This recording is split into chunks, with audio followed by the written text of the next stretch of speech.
Hello guys, in this video I'm going to show you how to change the language in the SHEIN app. But before that, don't forget to subscribe and leave a comment down below, because at 10,000 subscribers I'm going to show you my whole YouTube revenue statistics and growth strategy.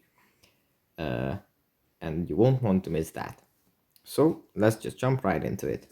First, let's open the SHEIN app. Here it opens up in the shop menu, but we have to go into the Me menu.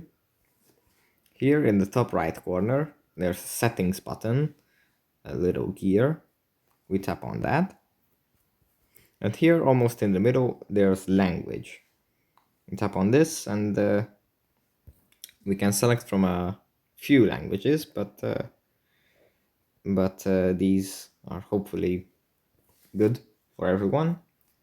Anyways, again, Me menu, gear, then on the language, and that's it. That's it for this video. Hope it was helpful. See you in the next one. Bye.